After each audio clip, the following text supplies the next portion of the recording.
think the main consideration when buying an ultra budget watch is to lower your expectations as low as possible. That way you can avoid any disappointment. But sometimes you can find a little gem, some weed amongst the chaff.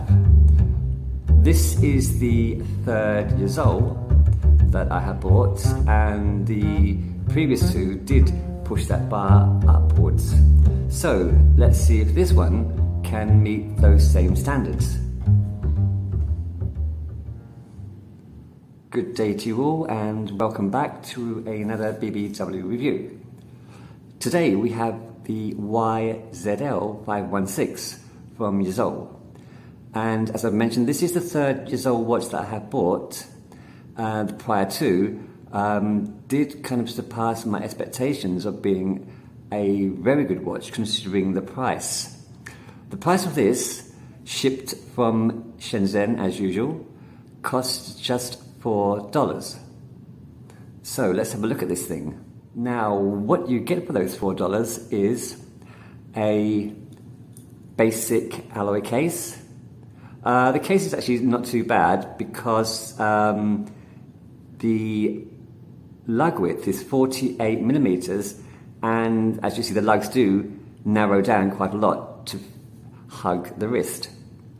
The diameter of the dial is 40 millimeters, and the lug width on the bracelet is 20.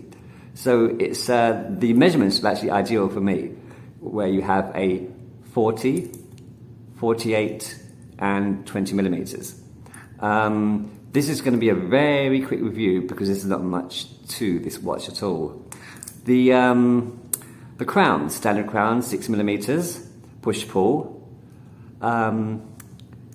The action is quite crunchy, but one thing I like to do first is to test that minute hand jump.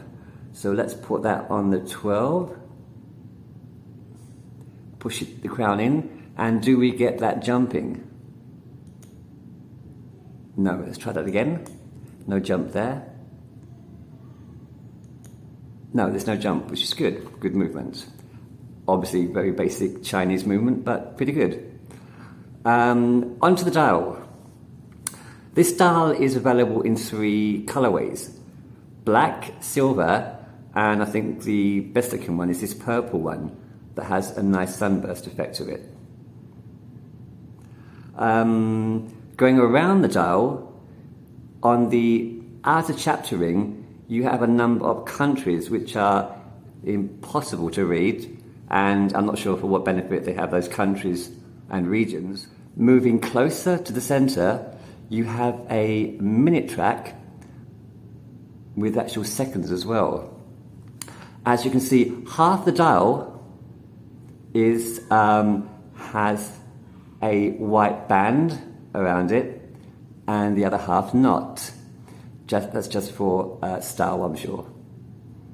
At the 12 and the 6, you have silver triangles, and above the 6, you have a very small but readable date window, actually framed in silver.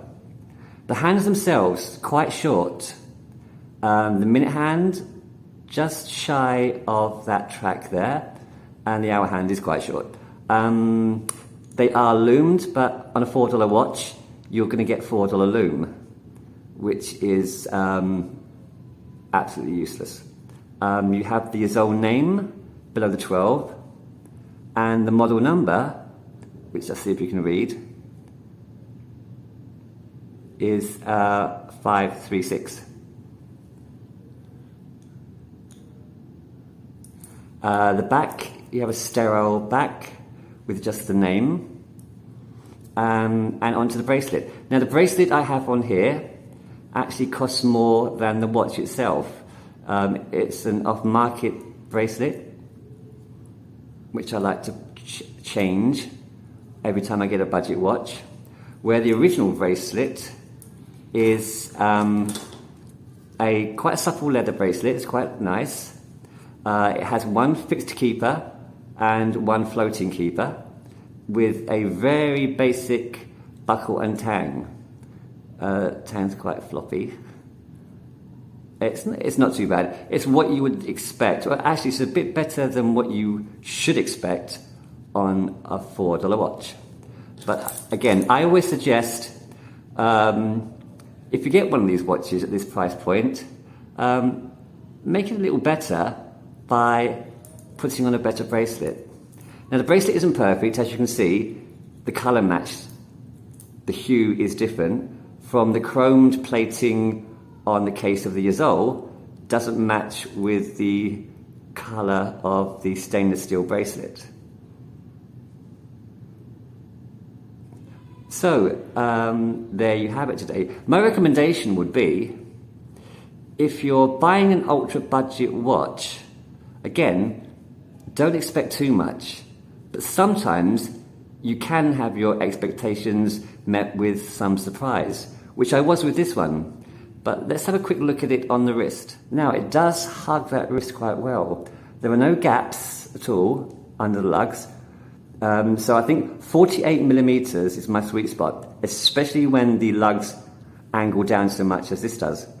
The 11mm width is very nice. And without the bracelet, the weight is 73 grams. It's just under 100 with the stainless steel bracelet. And there you go. I do think it looks quite nice, especially in that purple with a sunburst. So again, if you're not happy with it, it's $4. But I am for that price.